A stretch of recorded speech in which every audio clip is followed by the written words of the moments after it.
reacting to Power of Reflection. We'll be reacting to a video from Power of Reflection. And it says, Joe Rogan gets his mind blown by Jordan.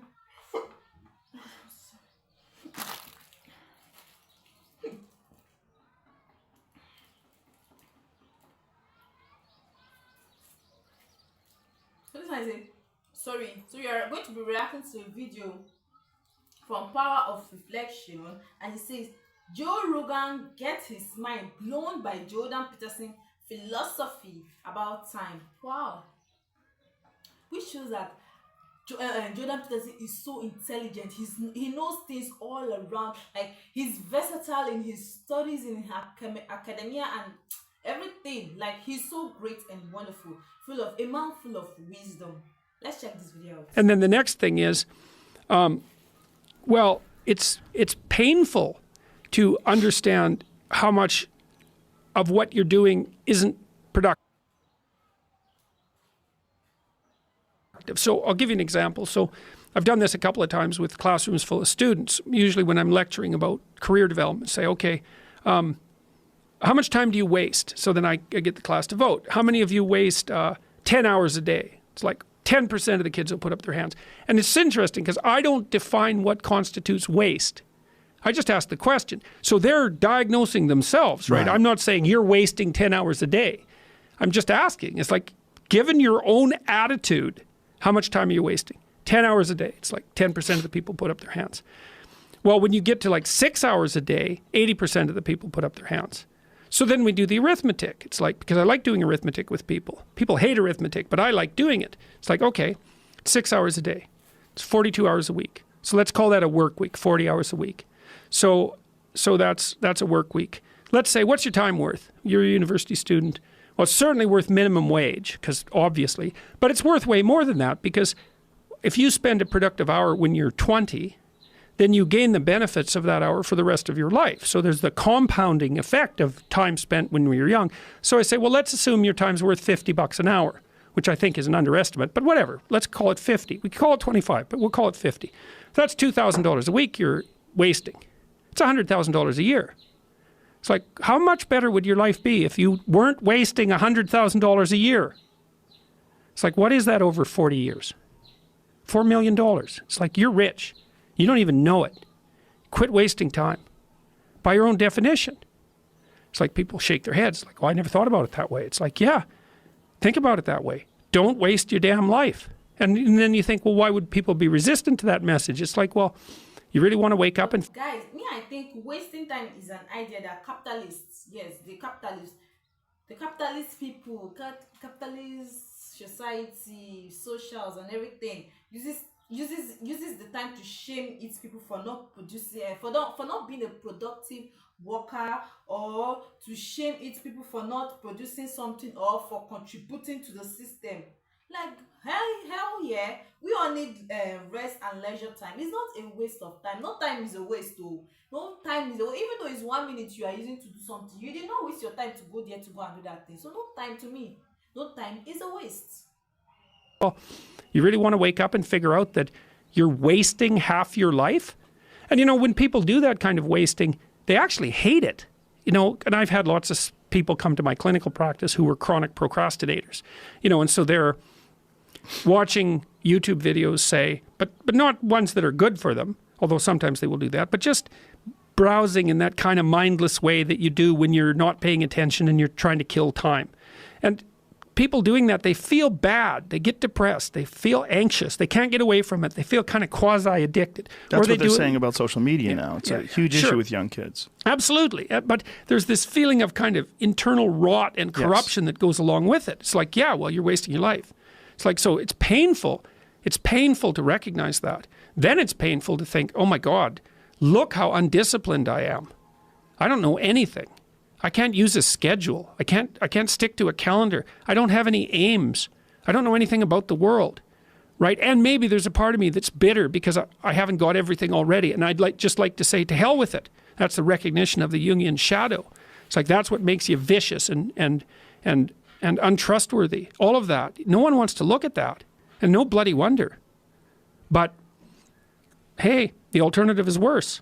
So the problem is just saying you stop wasting your life. Like, I think that's not. Sometimes do you know that some people think to sleep is a waste of time? Like, I'm telling you, like sleeping, people who like you. Even when you just let you just sleep, they'll say, "Why are you wasting your time sleeping? I beg you, stand up from there, Joe." Like, wait, sleeping. Sleeping is not wasting of time. It's just for you to relax your brain and continue again. Wasting time can be a good use of time. Like that thing that people will say, you're wasting your time there, you're doing it can be a good use of time, to be frank. Just saying you stop wasting your life. Like, I think that's not enough. I think this is one of the reasons why a book like this is so important. Like, the idea of discipline in most people's eyes is like, if you're not a disciplined person, it's uncomfortable. It's going to be painful. It's frustrating. You have to force yourself into these things. It's a muscle. It's a muscle that has to be developed. And these patterns have to be developed in your own mindset. Incrementally. Yes. Yeah. Well, so you're right. Just telling people not to waste their lives is not enough. And this is another reason why I've so much enjoyed being a clinical psychologist, because clinical psychologists don't stick with high-level abstractions, especially the behaviors. They're really practical. It's like, okay, you want to get your act together. It's like, well, how about if, let's say you're not studying well, and so we do a real analysis of how much you're studying. You say, well, I go to the library 4 hours a day. It's like, yeah, okay. How much time do you actually study in the library? Well, I waste time. I have to travel there. I look at my phone. It's like, okay, well, how much? 15 minutes? Half an hour? How much is real studying? Well, maybe we figure out it's 15 minutes. Say, okay, so what you're going to do for 1 week is you're going to study for half an hour. That's all. You don't get to go to the library for 4 hours. You have to sit down. We'll figure out a time, 10 o'clock in the morning, whatever. We'll put it in your schedule. Try to study for half an hour, no more. And then just come back and let's have a conversation about how well that worked. And people will come back and they say, well, I managed it 4 days. And one day I went over and one day I couldn't do it at all. It's like, okay, that's better. Instead of 75 minutes of studying, 15 minutes a day for 7 days. What is that? 15, 70, 105 minutes. You've managed about 210 minutes. So you've already produced an improvement of 50% in your bumbling, horrible way. You've got a 50% improvement in 1 week. It's like, that's deadly. It's like, so in the future authoring program, what we ask people to do is, well, think about your life along 6 dimensions. What do you want for your, so the goal is this, you're going to take care of yourself. You're going to have a life in 3 years that justifies its suffering. That's the goal. So you can invent the damn life, but you have to think what you would be satisfied with so you wouldn't be all bitter and resentful. It's like, okay, what do you want from your family? What do you want from your friends? How are you going to educate yourself? What do you want for your career? How are you going to use your time outside of work? How are you going to handle drugs and alcohol and other temptations like that? How are you going to keep yourself mentally and physically healthy? And these are open questions. Like, you get to answer them. The idea is you can have whatever you want, but you have to figure out what it is. It has to be realistic, and you have to figure out what it is. It's okay. So now develop a vision. What's your life going to be like in 3 to 5 years? So you write it down. Then we do something else, which is, okay, your bad habits and your resentment and your bitterness and all of that, your procrastination gets completely out of hand, and you auger down, and you're in your own personal version of hell in 3 to 5 years. What does that look like? Well, everyone knows that. It's like everyone can look into the future and think, well, if I keep going on this dark path, this is where I'll end up. Well, then you've got little hell outlined for yourself to run away from, and you got a little heaven outlined for yourself to run towards, and then you're motivated. Because sometimes, you're just hopeful. I would like a good thing to happen. It's like, yeah, but I'd like to drink half a bottle of whiskey tonight too. It's like, so which is it going to be? Well, just being hopeful about the future might not be enough. But then you think, oh, I see. Like, there's that little hell thing that I outlined that's waiting for me.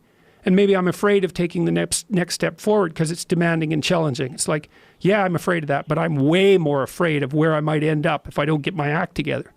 And people should. Guys, this is just so related because even the Bible said there is time for everything. A time to a time to laugh and a time to cry, a time to be alive and a time to be born and a time to die, a time to do, like, go to Ecclesiastes. I think Ecclesiastes chapter 3 from verse 1.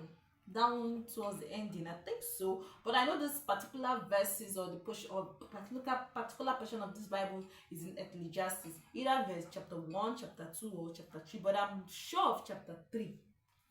Yeah, because guys, you know that this thing is somehow relatable. Like all this time of a thing is a little bit relatable in my life. Do you know why?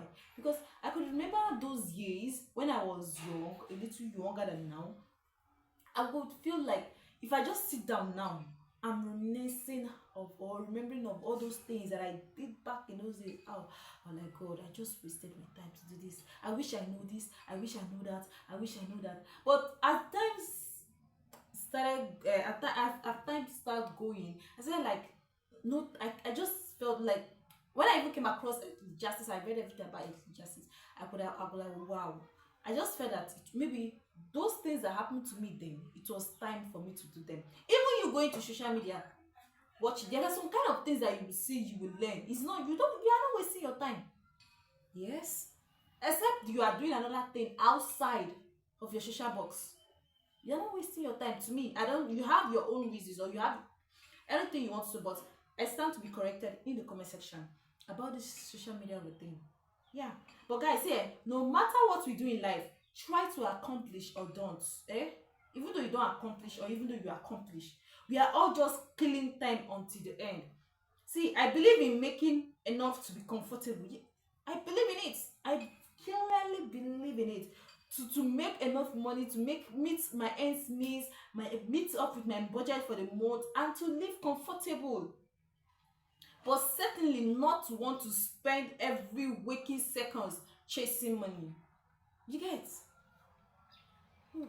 Like I said, Dr. Jordan Peterson to me is a wizard. Yeah, he's a wizard to me. Like with the way he's thinking, the way he speaks, the way he talks, the way he analyzes things. This man is another national treasure. Apart from Thomas so well, like this men are so good. Oof. Let me know your thoughts in the comment section. Like, watch, and subscribe to my channel and have a wonderful day ahead. Bye bye.